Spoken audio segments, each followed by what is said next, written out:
나이가 이제 조금씩 들어가면 갈수록 관계의 중요성이 너무나도 중요하구나라는 것을 많이 느낍니다. 제가 요즘에 행복한 때를 기억해 보니까요.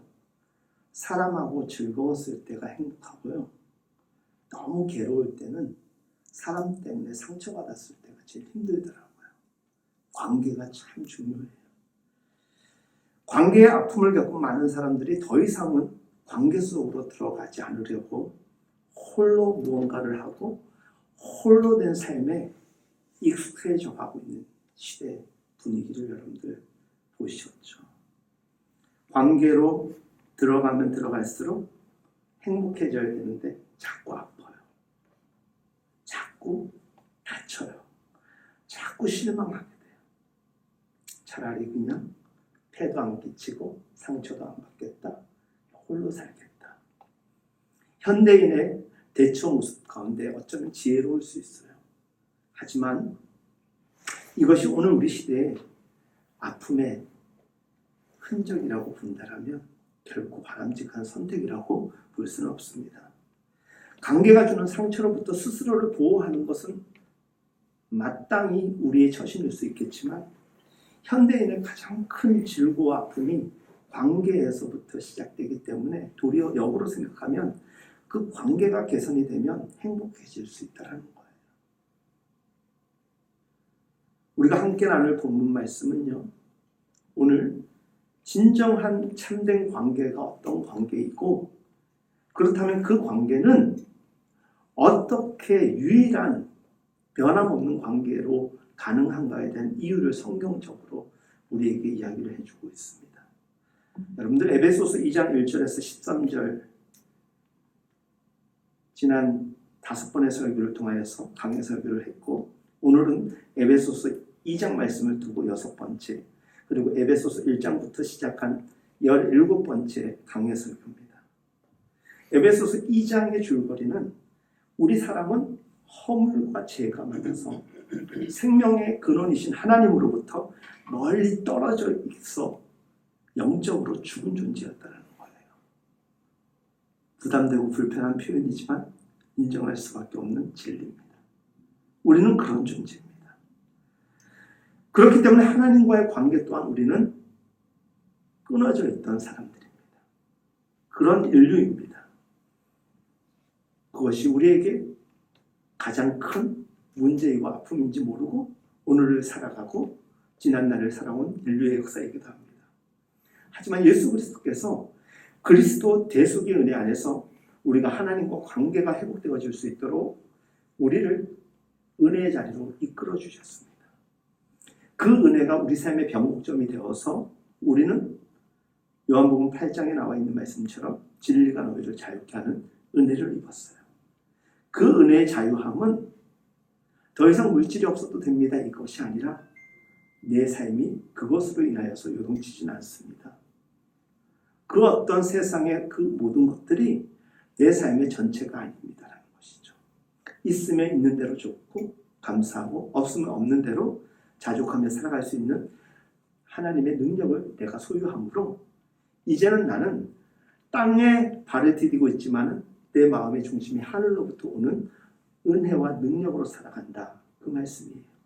그래서 많으면 나눌 수 있는 여유가 생기는 것이고 없으면 부족함에 대한 인식을 가지고 더 성실히 살아가고자 하는 열망을 품는 그 정신이 믿음이라는 것이고 그 믿음을 탑재하고 평생을 살아가는 존재가 그리스도인이에요. 그리스도인은 그런 존재인 거예요. 거기에 무엇이 중요하냐? 그 사람이 그리스도인이라고 고백하는 것보다 더 중요한 그리스도를 향한 믿음이 있느냐는 것이죠. 너무나 중요한 부분, 우리가 하나님과의 관계는 어느 선에서 문제될 것 없이 살아갑니다. 좀 예배 더 열심히 참석하고 그러지 못한, 헌금을 좀 많이 하고 적게 하고 봉사를 좀 많이 하고 적게 하고 말씀을 일정 부분 더 읽고 적게 읽고 기도를 많이 하고 적게 하고 그 정도 차이가 있지 사람들은 하나님을 믿어요. 그런 면에서 그것 자체가 사람들에게 주는 자기 자신에 대한 신앙에 대한 만족이 참 많습니다. 이 정도면 어때? 괜찮지. 오늘도 이렇게 주일 예배 나왔는데 훌륭하지. 그렇죠? 근데 보다 정확하게 여러분들과 저의 신앙을 점검하는 척도가 될 만한 것이 수직적 개념의 하나님과의 관계로는 사실은 가늠하기가 참 어려워요. 그래서 보다 분명하게 우리가 측정할 수 있는 건 아니지만 지표로 삼을 수 있을 만한 게 무엇이냐면 살아가는 꼴을 보면 돼요. 살아가는 모양을 보면 알아요. 저 사람이 예수 믿고 참 많이 변했구나. 기도의 양이 많아졌고 예배를 안 빠지고 이게 아니에요. 말하는 게 어떻게 저렇게 고상할까? 어떻게 저렇게 따뜻할까? 저 사람이 저런 사람 아니었거든. 그런데 교회 다니더니 좀 바뀌었어. 나랑 놀아주지도 않고 이제는 나랑 만나지도 않아. 이게 아니에요. 만나는 횟수는 적어졌지만 그 이전보다 더 풍성한 삶의 이야기거리로 나에게 행복을 주는 그 한 사람이 되었다. 그게 그리스도인의 역량이고 믿음의 척도를 보여주는 거예요. 그게 선한 영향력이라는 거예요. 세상 속에 예수님이 오셔서 새로운 시대를 열어주셨어요. 은혜를 통하여. 그 은혜가 우리에게 있으면 우리는 그리스도인이에요. 왜 교회를 오래 다녀도 은혜를 경험하지 못하면 안 돼요. 9시 예배 끝나고 잠시 대화를 나누던 성도님하고 그런 얘기를 나눴죠. 사업이 힘들고 좀 어려우면 더 교회 나와야 되는데 그러지 못했어요. 안 되더라고요. 하나 목사님이 그러더라고요. 제가 이렇게 얘기를 했어요. 저는 차라리 여러분 성도님 같은 분이 더 잘 된 것 같다고. 우리 교회는 작아서요. 작은 거에 장점이 있어요. 많으면요. 제가 여러분들의 신앙을 다 파악 못해요. 저는 여러분들 기도. 제가 지난주에도 말씀드렸죠. 세상 그 어떤 사람보다 여러분들을 위해서 가장 많이 기도하는 사람에 저는 조금 더 부끄러움이 없을 정도로 내 교인만큼 내가 기도하는 사람이에요. 성도님한테 제가 뭐라고 했냐면 특히 초신자들, 믿음이 연약한 자들, 큰 교회 다니면서 큰 교회를 제가 비난하는 게 아니에요. 그냥 분위기가 좋고 막 예배가 이러니까 예배는 착실하게 나가는데 자기 신앙의 수준을 가늠을 못해요. 그냥 찬양 같이 따라 부르고 모임 같이 하면 자기 신앙이 월등한 줄 알아요. 그 되게 교만한 사람들 많아요. 신앙으로 승부하지 못하고 믿음으로 성경의 깊이를 가지고 이야기는 전혀 못하면서 그 어떤 다른 것으로 세상에서 잘났는지 모르겠지만 교회에서 엉뚱한 모양으로 자기를 드러내는 일이 참 많아요. 제가 오늘 그 성도님에게 그랬어요. 그거 아셔야 된다고. 믿음이라는 게 얼마나 어려운지. 지금 교회 이제 나오신 지 1년 됐잖아요. 우리 개척하면서 처음 교회를 같이 신앙생활하게 되었잖아요. 하나님 믿는 거 쉽지 않습니다. 기도가 그렇게 쉬우면 다 하죠. 제가 그런 얘기를 했어요. 예수님 믿기 어렵죠? 간사님? 정상이에요. 막 교회 갈 때 막 갈등 오지 않아요? 가봐라. 헌금할 때 한 장 넣었다 뺐다 뭐 이런 고민 다 하잖아요. 목사도 하는데 여러분들이 안 하면 여러분들 예수님이지 뭐. 그렇지 않아요? 어려워요. 그런데 교인을 그리스도인을 그리스도인에게 한 게 무엇이냐? 은혜예요. 은혜를 경험하면 쉽게 신앙생활 하지 않고 가볍게 세상에서 넘어지지 않아요. 왜? 나 같은 죄인 살리신 주님을 경험했기 때문에. 주님이 너무 멀어졌어요. 뭐 때문에? 죄 때문에. 그래서 오늘 함께 읽었던 말씀 13절에 보면은 우리의 존재에 대하여서 이렇게 이야기를 하는 거예요. 전에 멀리 있던 너희, 전에는 하나님과 멀리 있고 죄와 하나님과 짝할 수 없기 때문에 하나님께 멀어졌던 너희가 어떻게 되었느냐? 그리스도 예수 안에서 방향으로 투 지저스가 아니라 인투에 인투 안으로 들어온 거예요. 예수 안으로. 예수 때문에 어떻게 됐느냐? 그의 피로 가까워졌느니라. 그러니까 여러분들이 오늘 예배당 나와가지고 여러분들이 하나님 기쁨이 되는 게 아니라 하나님이 계획하셔서 예수님이 십자가를 지심으로 말미암아 하나님이 오신 거예요. 아멘이십니까? 그거예요. 내 잘난 맛에 내 노력과 의지로 하나님께 나왔다 생각하면 안 돼요. 우리는 그럴 의지조차도 없는 하나님과 너무나도 동떨어져 있는 그런 존재로 지난 수 없는 시간을 인류 역사와 지금도 살아가고 있는 거예요. 그런 우리들에게 하나님께서 그리스도 예수의 피로 다른 거 아니에요. 교회 오래 다녔고 많은 사람을 알아서 이제 교회를 알만한 게 아니라 그리스도의 피로, 이게 온리예요. 유일한 거예요. 그리스도의 피, 이게 뭐냐? 십자가예요. 십자가. 십자가 사건 때문에 어떻게 됐냐? 가까워졌다라는 거예요. 그리고 우리를 어떻게 했냐? 14절 말씀에 화평케 하였다. 화평케 하였다. 죄로 인하여서 우리는 하나님과 등졌어요. 배척됐습니다. 근데 그 십자가 사건, 그 피로 인하여서 우리가 어떻게 됐냐? 하나님과 화목해 되었다. 이게 오늘 본문 말씀에 보면 13절에서 18절에 보면 화평, 평화, 화목. 제가 가지고 좀 히브리어 사전도 찾아보고 헬라어 사전도 찾아봤는데 거기서 거기에요. 이거 설명하면서 긴 시간 잡아먹을 필요는 없더라고요. 화평케 하신 분이 누구냐? 예수 그리스도. 그 피로 우리의 죄값을 치르심으로 하나님과 우리를 화해시켰다. 화목케 하였다. 그래서 예수 그리스도는 우리의 화평의 주가 되시는 거예요. 그리고 그 화평케 하신 그 하나님이 하나님과 우리를 둘을 하나로 엮은 것처럼 우리와 우리를 어떻게 하였다?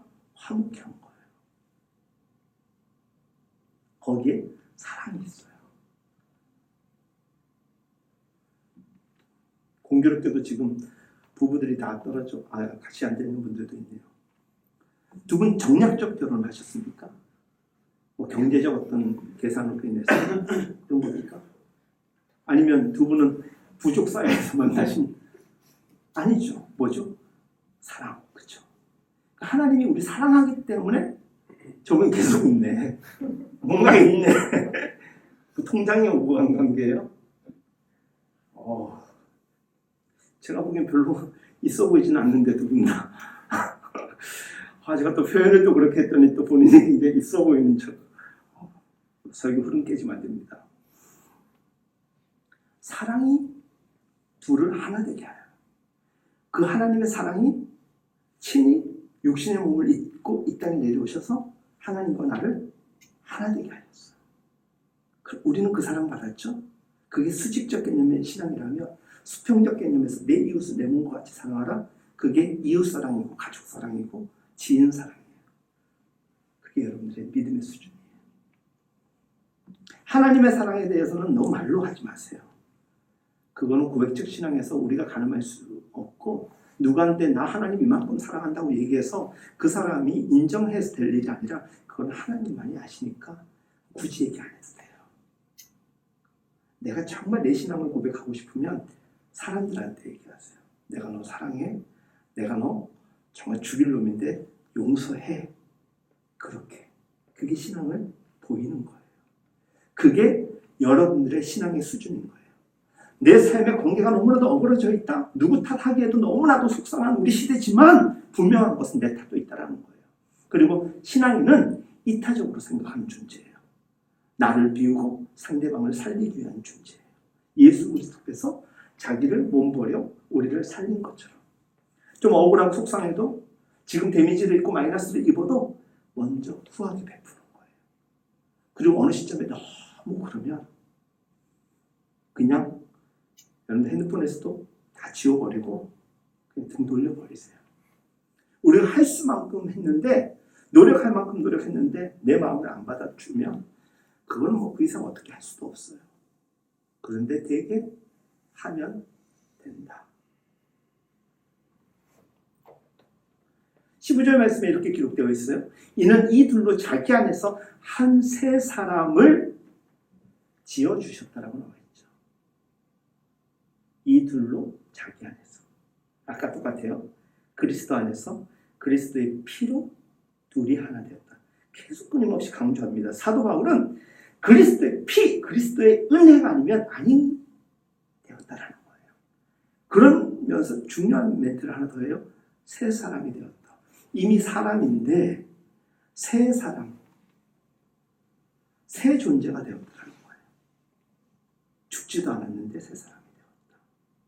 세례, 밥티즘, 죽었다 살아났다, 물에 들어갔다 잠갔다 죽었다 살아났다, 뭐 그런 뜻이라고 말씀드렸지 않습니까? 이 둘로 자기 안에서 둘이 하나 되고 새롭게 하여 주셨고 하나님과 가까이 하게 하셨는데 새 사람이 되었다. 새 존재, 이전과는 비교할 수 없는 존재가 되었다는 거예요. 예수님 믿어가지고 좀 달라지셨습니까? 어때요?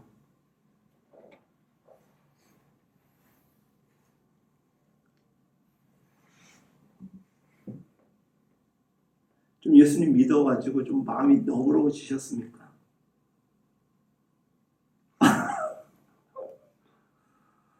사모님 저는 어때요?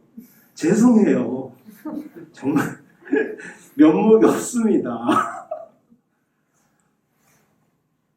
자기 안에서 예수 안에서 어떻게 하셨다? 새 사람이 되게 하셨더라고요. 새 사람이 되었습니다. 누가 평가해 줄 문제가 아니라 내가 알아요. 적어도 나는 나를 알아요. 토요일 밤에 그 알 맞냐고 사람들이 줄여서 얘기하더라고요. 그것이 알고 싶다. 제가 어제는 못 봤는데 어제는 간첩 오인 사건에 대해서 이야기했다는데 그것이 알고 싶습니다. 여러분들이 예수를 믿고 새 사람이 되었는지. 사실 하나님 나라가 가지고 여쭤보면 참 궁금하잖아요. 그렇죠? 하나님 제가 새 사람이 되려고 노력했는데 어떻게 만족하십니까? 그때까지 못 기다려요. 그렇죠? 그래서 자기 자신에게 물어보면은 거의 오답이에요. 플러스 2를 하거나 더블링 시켜. 그래서 자기 옆 사람한테 물어보는 게 제일 좋아요. 내가 좀 예수 믿고 좀 새 사람 된 것 같냐고 물어보세요. 자, 시작. 옆에 있는 분에게. 네, 더 이상 여기까지. 자, 이제 서로 상처되면 안 되니까. 자, 세상을 살다 보면은 우리 가까운 사람 많아요. 지인이라고 하잖아요. 되게 지인을 보면은 내 마음에 드는 사람들, 내 마음을 흡족하게 하는 사람들, 내 마음과 기질적으로 비슷한 사람들이 많습니다. 그래서 하나가 돼요. 좋아요. 예수님이 우리를 사랑하시고 십자가를 지셨을 때 대상은 누구였느냐? 인류 모든 사람이에요. 기질적으로, 성격적으로 마음에 합한 사람만 그분이 선제적으로, 선별적으로 사랑하시고 구원시키려고 하셨을까요? 다예요. 죄 많은 인생 모두를 포함해서 그래도 애써서 노력하려고 하는 사람들까지 모두를 포함해서 우리의 사랑의 규정은 모든 내용에 있어서 예수님 방식을 따라야 되는 거예요. 예수님이 어떤 사람들까지 사랑하셨을까? 얼마만큼 사랑하셨을까? 그만큼 해야지 구원받는 게 아니라 우리는 그만큼 할 수 없기 때문에 노력하는 정도로 하나님이 파악을 해주세요. 애썼다. 제 전도사일 때 원로 목사님께서 교회 일 열심히 하고 귀가하면은 애썼다 이 한 말씀 말이 없으세요. 그분이 67세 때 자원은퇴하셨는데 저는 그때 나이가 28밖에 안 됐던 나이, 아들보다 더 어린 나이. 갈 데 없으니까 목사님 방 옆에 방 하나 만들어줘가지고 야, 밥 먹으러 와라. 정전도사 이런 것도 없어요. 가라. 시키면 시킨 대로 해야 돼 그때는. 그 말이 너무 좋았어요. 애썼다. 그 말이 그냥 애썼다 이게 아니라 애썼다. 어르신들이 기운이 빠져가지고 하는 것처럼 보이지만 최선을 다한 그 거친 목소리로 숨통에서 나와요. 애썼다. 가셔라. 인생을 두고 하나님이 그렇게 칭찬하는 인생. 그런데 지금은 하나님의 음성이 잘 안 들리는 시대잖아요. 옆에서 그 얘기를 해주면 너무 행복한 거예요. 근데 그게 그리스도인들끼리 그 이야기를 한다? 그거는 그 믿음을 칭찬하는 거예요. 당신 애썼어. 당신 오늘도 믿음의 사람으로 애썼어. 근데 그 일이 어떻게 가능하냐? 그리스도 예수의 피로 멀리 있던 우리가 하나님과 가까이 됨으로. 아셨죠? 이게 첫 번째 진리예요. 예수 그리스도의 피로 우리는 하나님과 멀었던 존재인데 가까워졌어요. 그리고 결국 둘이 하나 되게 예수님의 피가 우리를 인도하셨죠. 예수님 때문에 환영받을 수 있는 사람이 되었어요. 예수님 때문에 한몸 공동체의 일원이 될 수 있었어요. 그리고 변화된 우리가 하나님의 영광이 되어가고 있어요. 이보다 더 큰 변화가 어디 있습니까? 그래서 예수를 믿고 예수를 영접했다는 것은 새 시대, 새 존재로서 살아가는 것입니다. 그와 같은 은혜가 우리에게 날마다 경험돼요. 한국교회와 조국교회가 자꾸 욕먹는 이유는 이거에 사활을 걸지 않고 엉뚱한 일에 많이 신경을 써서 그런 거예요. 교회는 여전히 바쁘고 많은 일을 하고 있어요. 하지만 교회가 가장 중요시해야 될 일은 본질의 일이에요. 국가는 국가 주도형의 일을 많이 해야 된다고 생각을 해요. 저는 잘 모르니까. 민간 투자가 활성화될 수 있도록 국가적 역량을 발휘해가지고 지원을 해야 돼요. 오늘 우리 시대 교회는요, 교회가 다 해버리려고 해요. 다. 저 교회가 이것저것 하는 거 너무 싫어요. 성도들이 은혜 충만해가지고 그 사람들이 자기 직장에서 자기 가정에서 뭐 이런 막 구제 사업을 잘하고 싶으면 그 좋은 어느 재단에다가 그냥 돈 얼마 탁 줘가지고 열심히 하시라고 우리가 돕겠다고. 우리 교인들 중에서 누군가가 뭔가 선한 일을 하는 사업을 하고 일을 하고 있다면 위탁을 주는 거예요, 자꾸. 근데 교회가 자꾸 그 일에 직접적으로 끼어드니까 자꾸 뭔가 문제도 생기고요. 자꾸 상처가 많이 나요. 기스가 많이 나요. 인생의 기스가 많이 나요. 교회는 그렇다고 해서 그런 거를 무조건 하지 말라. 저는 그런 생각은 또 아닙니다. 최소화시키되 가장 교회가 열심히 해야 될 것은 구주와 복음의 은혜를 경험할 수 있도록 성도들에게 예배를 통해 하나님의 온전한 사람으로 세워가는 게 가장 중요해요. 근데 믿음의 에너지는 없는데 교회에서 막 과부해 돼가지고 엄청 많이 일을 하는 사람들 보면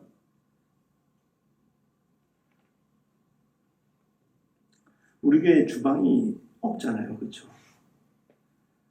왜 주방을 왜 없앴냐면 제가 만들지 않았냐면 공간도 좁지만 저는 그게 싫어요.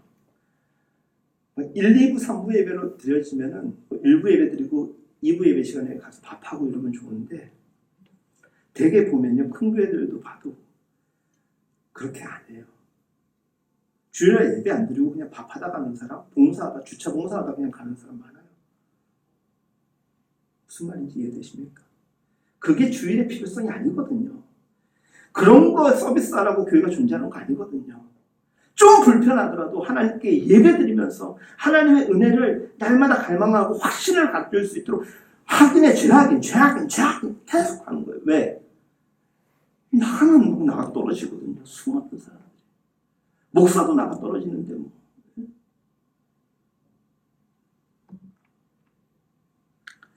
예수님이 하신 일, 십자가 사건, 이 크로스 이벤트의 중요한 의미는 아까 말씀드린 거예요. 우리로 하여금 하나님과 가까이 하게 하였다는 거예요. 예수님의 피가 아니었으면 어떻게 그렇게 됐겠어요. 그렇죠? 그리고 이제는 화목케 하셨다는 거예요. 화목케. 성전의 휘장이 예수님이 십자가에 달려 들어가셨을 때 확 찢어졌어요. 그 지성소에 아무도 못 들어가는 곳이었어요. 옛날 가죽으로 된 그 휘장은 사람의 힘으로 찢을 수가 없어요. 하나님이 찢으신 거예요. 이제는 모든 차별과 규제와 간격을 다 좁히겠다는 거예요. 그때부터 자유롭게 예배하는 공동체가 형성이 된 거예요. 이전에는 뭐 지성소에 뜰도 다 유대인의 뜰, 이방인의 뜰 다 나눠져 있었어요. 이방인들은 저 멀리서 그림자가 안 보이는 곳에서 예배드릴 수밖에 없는. 그래서 예수 십자가 사건을 통하여서 하나님은 완벽히 예수가 십자가에서 자기의 몸을 찢을 때 예수님은 휘장을 찢으면서 오래된 관습과 같은 예배 틀을 다 찢어버리고 부셔버린 거예요. 막힌 담을 허셨던 것이죠. 그걸 통해서 우리는 하나님 앞에 은혜의 보좌로 나아가게 된 거예요. 그 이전에는 아무나 못 나갔어요. 은혜의 보좌 앞에 가기는커녕 동물을 그냥 죽여가지고 올리는 정도로, 그것도 제사장이나 누군가의 도움을 받아서야만. 자기가 자기의 죄를 고백하면 되지 무슨 고해 성사가 필요해요.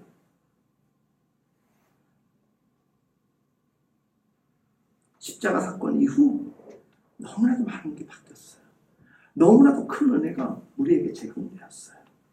근데 그 은혜를 귀하게 여겨야 되는데 귀하게 여기지 않으면 오늘 우리 시대의 교회,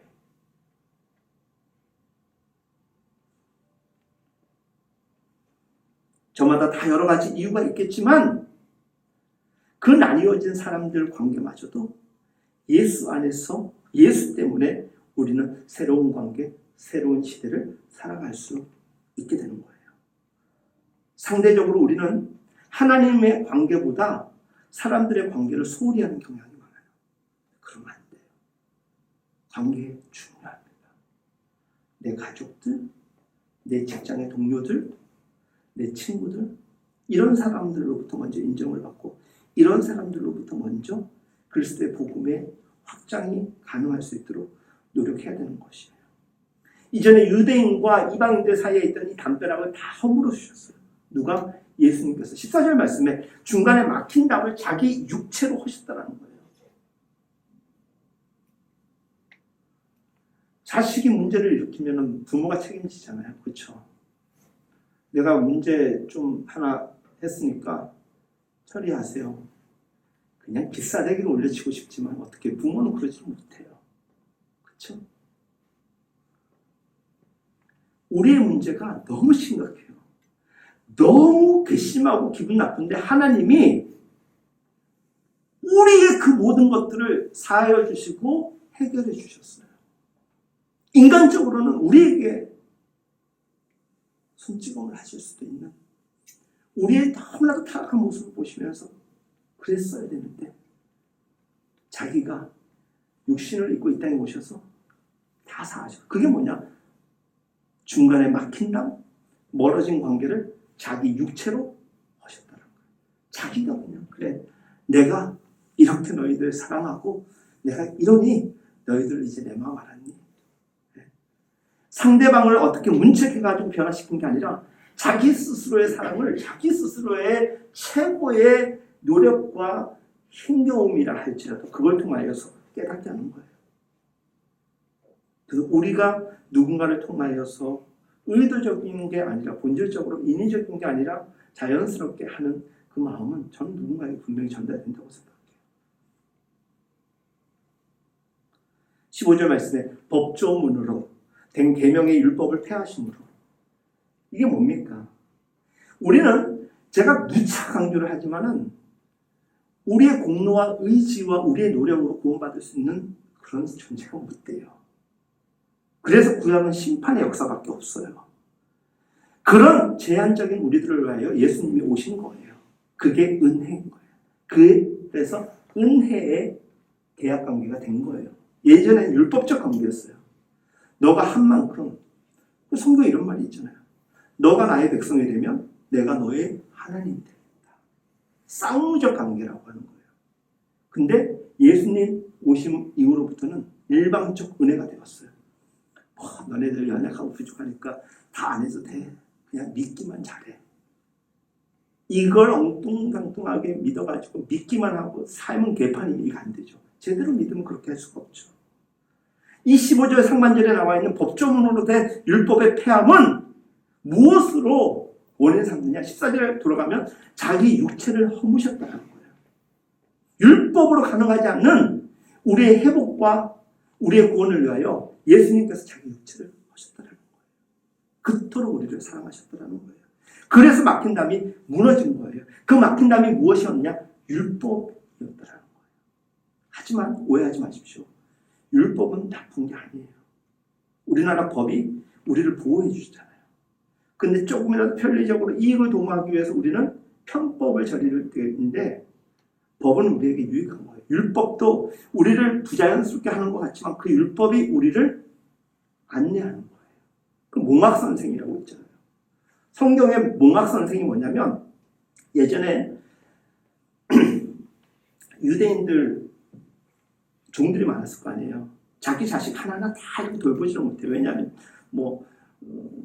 아내가 한 명, 두 명, 세 명 이런 사이였으니까 자식들이 많으니까 아버지가 다 이렇게 하지 못하는 거니까 종들에서 좀 똑똑한 사람 딱 봐서 저같이 좀 똘망똘망하게 생긴 사람들 골라가지고 내 아들 첫째 아들 너가 좀 케어해, 둘째 아들 너가 케어해. 그럼 그 사람이 율법을 가르쳐요. 그리고 이제 세상을 살아가는 법을 가르쳐요. 그리고 어느 정도 장성하면은 독립인간이 되고 그는 다시 종의 자리로 가는 거예요. 율법은 그런 거예요. 우리를 안내하는 거예요. 하지만 그것 자체가 우리에게 구원이나 은혜는 될 수가 없는 거겠죠. 그 율법이 우리에게 형식화가 되다 보니까 우리의 마음이 이중적으로 변질되어 버리고 그래서 바리새파 사람들아 하고 이야기하는 그 바리새파 모든 사람들을 의미하는 게 아니라 형식과 관습에만 집착되어 있는 마음과 몸이 따로 있는 사람들을 향하여서 예수님이 질책하셨던 거지 바리새파와 율법 다 잘못된 건 아니라는 거예요. 유대인들은 자기들이 율법이 있고 이방인들은 율법이 없다. 자기들은 할례를 받았고 저들은 할례를 받지 않았기 때문에 저들은 나쁘다. 저들은 하나님의 선민이 아니다. 이게 막힌 담이었어요. 근데 그거 다 하셨더라는 거예요. 사도 바울이 이야기를 하는 거예요. 사도 바울이 로마서 3장에 이런 표현을 씁니다. 그러나 이제는 영어에서 therefore 그럼에도 불구하고 이런 것들이 있잖아요. 뭔가 변화되고 극적으로 역전되는 어떤 그 접속사들 아닙니까? 곧 예수 그리스도로 말미암아 모든 믿는 자에게 미치는 하나님의 의인이 차별이 없느니라. 하나님의 은혜로 이전에는 나뉘어지고 구별화되었던 사람들의 관계 그 다음에 높낮이 아니라는 거예요. 이젠 그런 거 없다라는 거예요. 그리스도 안에서 그리스도를 믿는 자에게 허락된 하나님의 의를 통하여서 율법으로서가 아니라 하나님을 믿는 의로움으로 하나님의 의로 이 중요한 겁니다. 로마서 8장 3절 율법이 육신으로 말미암아 연약하여 할 수 없는 것들. 이 말씀 너무 은혜가 되지 않아요? 율법이 육신으로 말미암아 연약하여 할 수 없기 때문에 그래서 예수님이 행하신 것이고 하나님이 은혜를 베풀어 주신 거예요. 할 수 없어요. 그런데 유대인들은 자기네들이 율법 좀 행한 거 가지고 온갖 자기네들이 하나님을 이용하려고 로마서 10장 4절 그리스도는 모든 믿는 자에게 의를 이루기 위하여 율법의 마침이 되었느니라. 율법의 종지부를 찍었다는 거예요. 이제는 너희들 그걸로는 할 수 없으니까 새로운 법을 주겠다. 그 법이 뭐냐? 은혜의 법이라는 거예요. 사랑하는 여러분, 예수님께서 이 땅에 오셔가지고 몇 년 사셨죠? 33년. 양간사님 빼고 이미 살 만큼 산 거예요. 혹시 이렇게 오늘 내일 하면 그냥 감사하게 생각하세요. 예수님도 33년 살았는데 그 33년 동안 성경을 보면은 놀랍게 예수님께서 율법을 다 지켰네요. 욕심나지 않아요? 나도 저렇게 한번 살고 싶지 않습니까? 그렇게 못 살아요, 우리는. 예수님께서 33년 동안 그렇게 사셨다? 그리고 십자가를 지셨다? 우리가 져야 될 삶의 몫을 그가 앞서 모든 걸 다 클리어시켜 준 거예요. 그렇기 때문에 그분을 믿는 믿음으로 우리는 오늘을 은혜로 살아가는 존재가 되었던 것이죠. 더 이상 우리에게 있어가지고 은혜 아니고 그 어떤 것도 신앙생활에 우선되어서는 아니 되는 거예요. 은혜가 얼마나 중요한지 몰라요. 그 예수님의 피, 그리스도의 피, 예수 때문에, 이것 때문에 가까워졌고 하나가 되었던 거예요.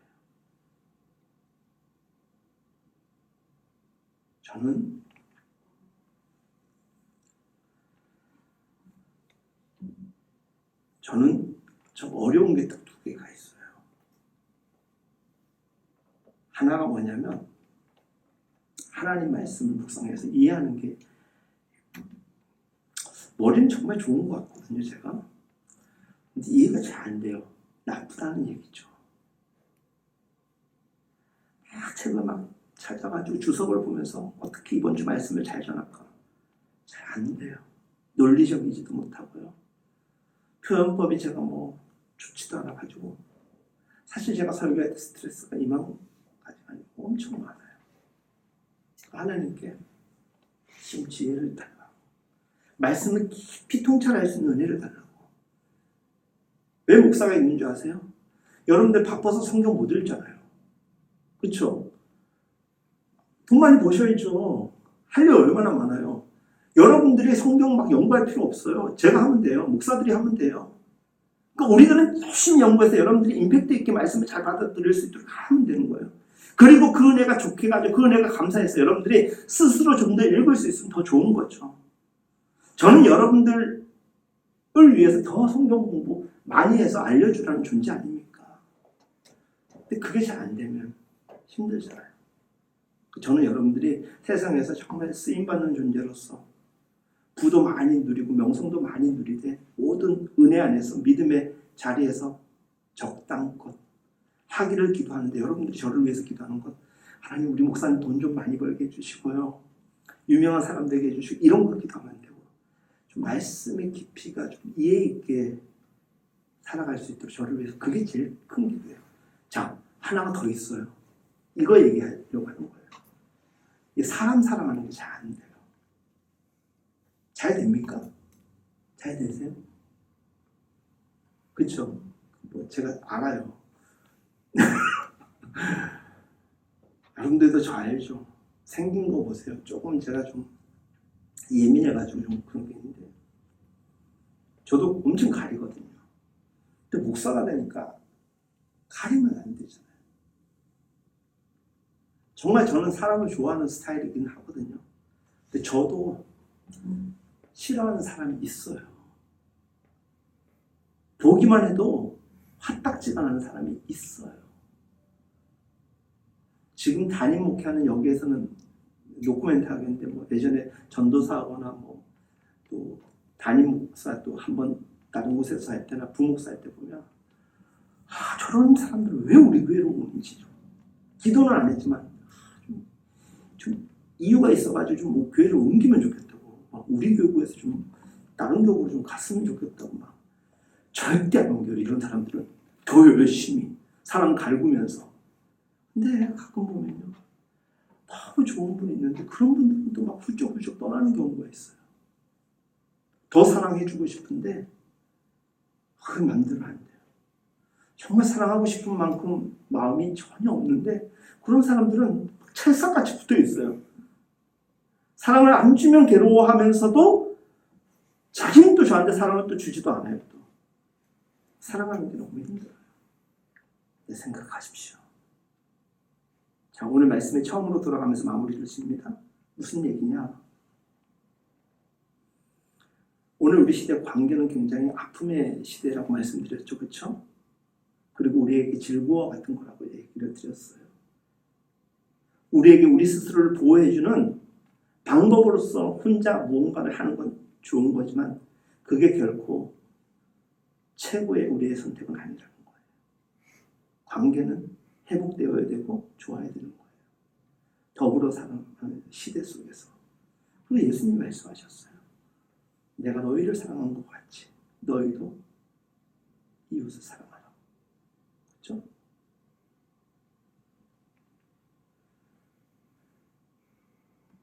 그 예시로 우리에게 하나님이 너 사랑할 수밖에 없는 내가 분명한 이유를 알려줄게.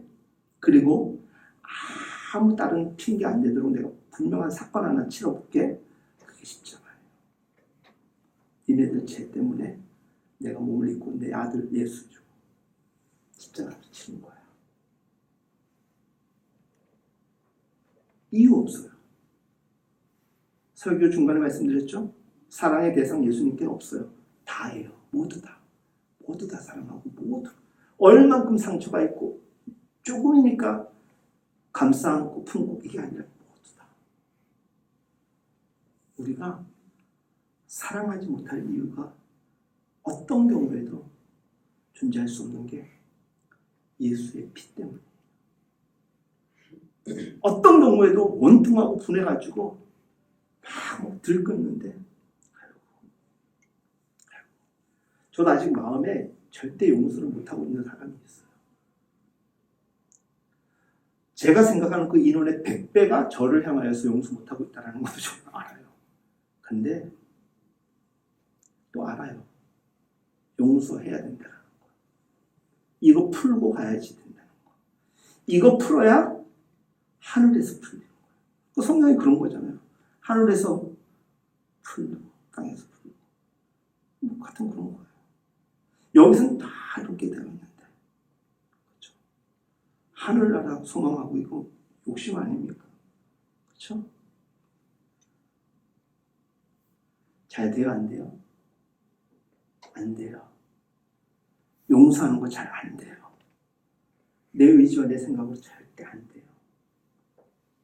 이건 제가 증명할 노릇이 아니라 여러분들이 이미 알고 있어요. 왜? 살아보니까 용서 잘 안 되잖아요. 그 예수님도 얼마나 힘드셨으면 이 잔을 내게서 떠나가게 하소서.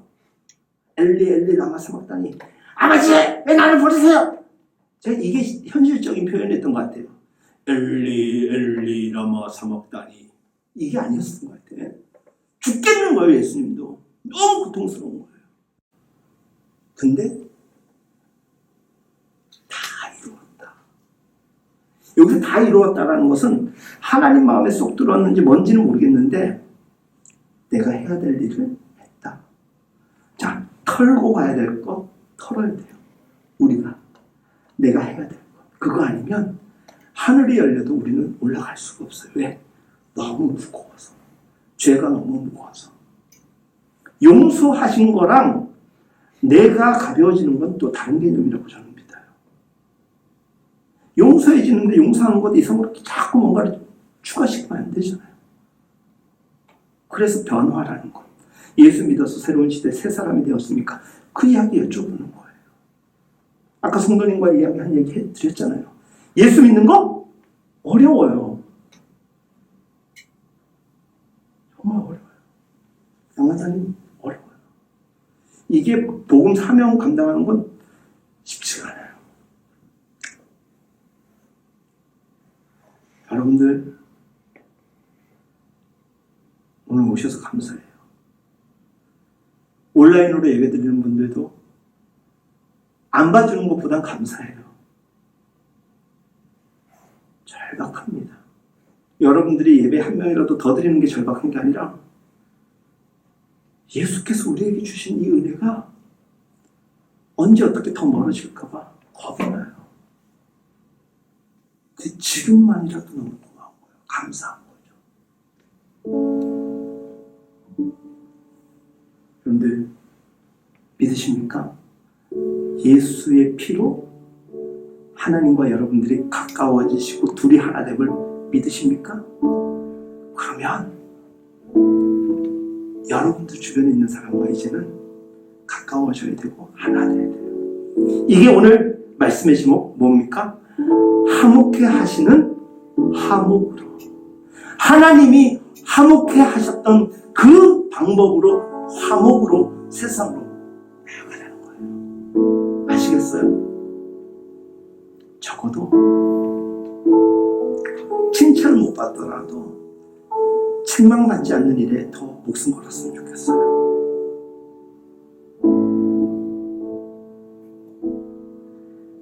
잘 안 되면 이거 생각하세요.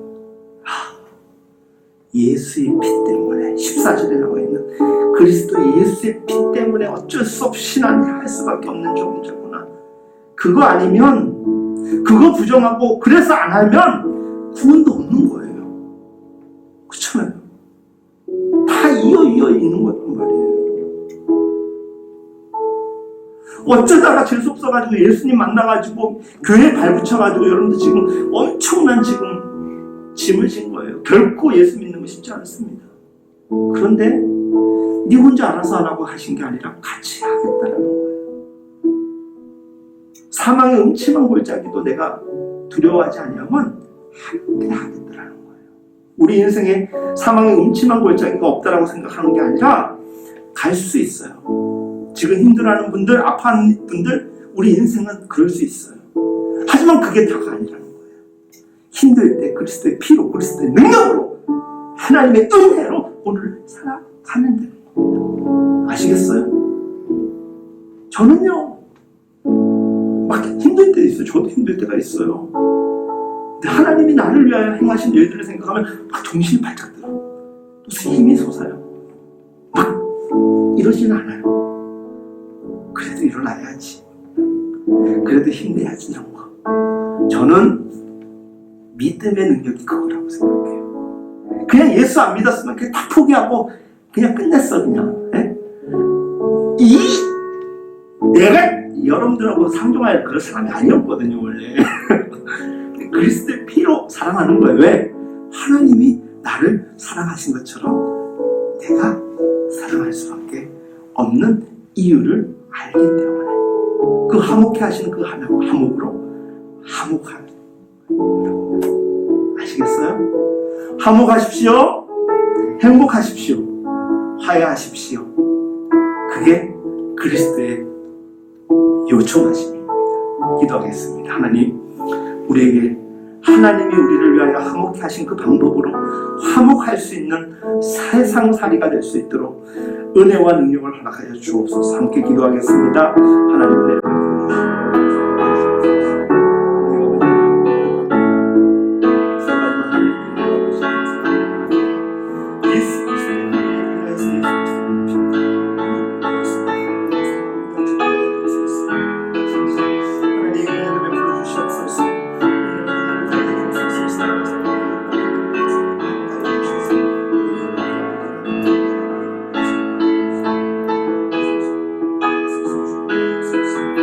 그와 같은 삶을 살아갈 수 있도록 우리에게 믿음의 능력을 허락하여 주옵소서.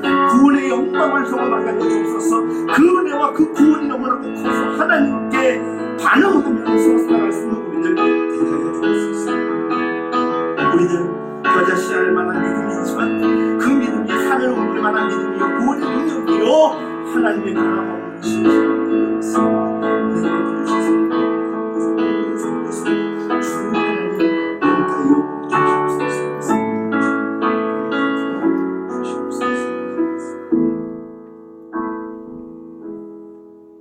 예수 산을 옮기시는 내 주는 능력의 주 그는 구원의 주 영원한 구원의 창조자 사망을 이기시고 우리 때문에 예수 부활했네. 우리 때문에 예수 부활했네. 예수 부활했네. 예수 부활했네. 다시 한번 예수 부활했네. 우리 때문입니다. 아멘.